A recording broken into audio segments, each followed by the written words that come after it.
For decades, silicon ruled solar energy without a single serious challenger. Engineers spent 70 years refining it, optimizing it, and pushing it as far as physics would allow. Then a mineral that sat ignored on geology shelves for over 150 years walked into the room and started breaking records. Here is the part nobody saw coming. The material doing this was not engineered in some cutting-edge lab. It was a rock. And right now, factories are using it to build solar panels that are nearly twice as powerful as the ones sitting on your roof today. That rock has a name. It is called perovskite. And to understand why it matters so much, you first need to understand what silicon could never fix about itself. Silicon has earned its reputation. It is the dark, shiny material inside almost every traditional solar panel ever installed. Whether that panel sits on a house in Arizona or a solar farm in the middle of nowhere. It is reliable, it lasts, you can put it on a rooftop and mostly forget about it for 25 years. That kind of track record is hard to argue with. But silicon has a ceiling, and that ceiling is not an engineering problem. It is a physics problem. No matter how perfectly you design a silicon solar cell, basic physics caps how much sunlight it can convert into electricity at around 33%, and commercial panels do not even get close to that. Most traditional solar panels installed today convert somewhere between 20 and 22.5% of sunlight into usable power. That means roughly 4 out of every 5 rays of sunlight hitting your roof are wasted. They bounce off or turn into heat. You are buying a device that throws away about 80% of the fuel it receives. That is not a knock on the engineers. That is simply the nature of silicon. For decades, engineers tried to push past this. They added textured surfaces to trap more light. They improved coatings to reduce reflection. They refined the metal contacts that pull electricity out of the cell. Each improvement helped a little, but the gains kept shrinking. By the time the 2020s arrived, the solar industry was essentially squeezing the last drops out of a material that had given most of what it had to give. As one industry leader put it in 2025, silicon has basically had all its lemon juice squeezed out. Manufacturing silicon panels is also not easy on the planet. The process starts with quartz sand heated with carbon in a furnace running past 3,000 degrees Fahrenheit. That produces raw silicon, but solar panels need silicon that is extraordinarily pure. So the raw material goes through additional chemical processing, gets converted into a gas, cleaned, and then grown back into a solid crystal. That crystal is then sliced into pieces thinner than a human hair using wire saws. Every step demands massive amounts of energy, water, and chemicals. The furnaces run continuously. The costs are significant. And while the price of solar panels has dropped considerably over the years, the cost of producing silicon wafers has stayed stubbornly high because of all that energy-intensive processing. The solar industry had reached a wall. The material that carried clean energy this far was running out of room to improve. Something had to change. The answer had been sitting in a rock for 150 years. Perovskite was first discovered in the Ural Mountains of Russia in 1839. For most of its known history, it was simply a geological curiosity. Geologists cataloged it, collectors traded samples. Nobody in the energy industry gave it a second thought. Then scientists figured out they could synthesize new materials that replicate the perovskite crystal pattern using cheap ingredients and a small amount of lead. These lab-made versions share almost nothing with the original mineral except that structural pattern, and that pattern turns out to be extraordinarily good at one specific job, absorbing sunlight and converting it into electricity. In 2009, a researcher in Japan built the first solar cell from this synthetic material. That first version converted less than 4% of sunlight into electricity, which was actually worse than solar cells built decades earlier. By any reasonable measure, it looked like a dead end, but the material had a property that silicon could not match. It absorbs light roughly 10 times more strongly than silicon. A layer just a few hundred nanometers thick can capture as much sunlight as a silicon layer hundreds of times thicker. To put that in perspective, That perovskite layer is thinner than a soap bubble. What happened next is one of the fastest efficiency climbs in the history of solar technology. A material that started below 4% efficiency raced upward over less than 2 decades. By 2026, a perovskite cell had hit nearly 28% efficiency under normal sunlight conditions, beating every single layer silicon cell ever tested in a lab.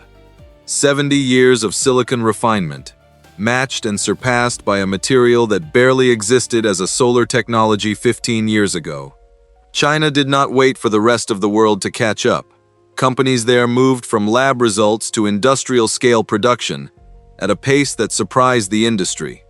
By 2023, meaningful production was already underway. By 2025 and into 2026, several manufacturers had pushed into full industrial scale. Some factories were producing enough panels annually to power hundreds of thousands of homes. Even larger facilities were under construction. These are not demonstration projects. These are serious industrial commitments backed by significant capital, with production lines running around the clock. The manufacturing process itself is a big part of why this is happening so fast. Silicon requires a slow, energy-intensive factory that looks more like a semiconductor plant than anything else. Clean rooms, billion-dollar equipment, extreme temperatures, and a production process where any error ruins an entire batch. Perovskite is nothing like that. Scientists can dissolve it into a liquid, almost like an ink, and coat it onto a surface at room temperature. No furnace, no clean room, no weeks of crystal growth. You apply it like paint and let it dry. That changes the economics dramatically. One manufacturer's own data shows that this coating process produces roughly a third less carbon dioxide per watt of solar capacity compared to traditional silicon manufacturing, largely because it skips the extreme heat that silicon requires. A panel that costs less to build is also cleaner to build. You get more power per panel and less pollution per panel at the same time. Because perovskite goes on as a liquid, it opens up possibilities that silicon simply cannot match. Researchers have coated it onto flexible plastic, curved surfaces, and even glass windows. A window that generates electricity while you look through it is not science fiction with perovskite. It is a real research direction. Silicon is rigid and thick by nature. Perovskite layers are so thin they are nearly invisible. That flexibility also means panels can be made in shapes and sizes that silicon cannot accommodate, opening up applications on curved rooftops, vehicle surfaces, and building facades. But the most important development is not perovskite replacing silicon. It is perovskite working with silicon. Engineers stopped asking how to replace silicon entirely and started asking a different question. What if the two materials work together? The result is what researchers call a tandem cell, which is exactly what it sounds like. A thin layer of perovskite is stacked directly on top of a standard silicon solar cell. The two materials handle different parts of the light spectrum. Perovskite on top is tuned to absorb the higher energy blue and green portions of sunlight. Silicon underneath is better at capturing the lower energy red and infrared light that would otherwise pass straight through. Together, they catch a far wider range of the solar spectrum than either material could manage alone. Think of it like two nets with different mesh sizes stacked on top of each other. Together, they catch more than either one could separately. Because the tandem design captures more of the light spectrum, the efficiency ceiling climbs well past silicon's old physics limit. Some researchers point to a theoretical ceiling above 45% for tandem designs. That is not a marginal improvement. That is a fundamentally different level of performance. The real-world numbers already reflect this.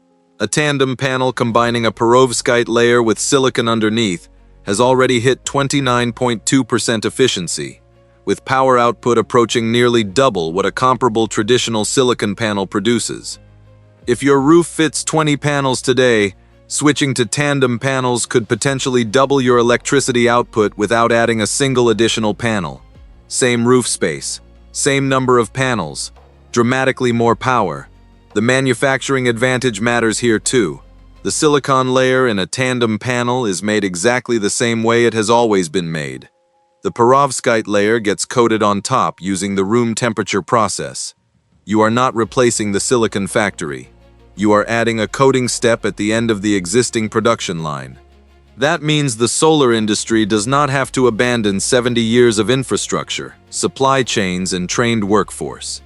The transition is an addition, not a demolition. China's government recognized the potential early and designated this technology a national priority as far back as 2021. That level of institutional backing compresses timelines significantly. Industry insiders say government support has allowed researchers in China to move lab breakthroughs into real products in under 2 years. Companies in South Korea, the United States, and Europe are working on their own tandem designs, but they are doing so while China's factories are already running at scale, costs are already dropping, and supply chains are already being locked in. Every month that gap exists, it becomes harder to close.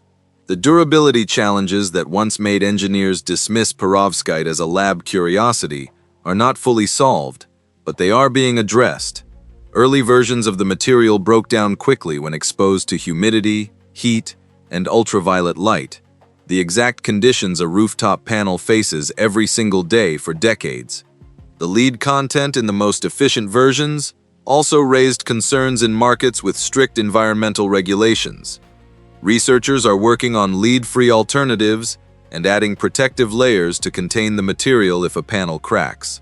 These are real engineering problems with real engineering solutions being developed right now, not theoretical concerns blocking the technology indefinitely. For 70 years, improving solar energy meant refining one material, squeezing fractions of a percent from a crystal that was always going to hit a hard limit. Now a mineral ignored for over 150 years is being layered on top of that same crystal to blow past the limit entirely. It captures more sunlight using a fraction of the material. It comes out of the factory with less carbon. And it has posted efficiency numbers that would have sounded like science fiction just a few years ago. If this video changed how you think about solar energy, hit that like button. It genuinely helps keep this channel going. Subscribe and turn on notifications so you do not miss what comes next. And drop a comment below. Do you think a 200-year-old rock just rewrote the future of solar power? What else do you think we might be overlooking?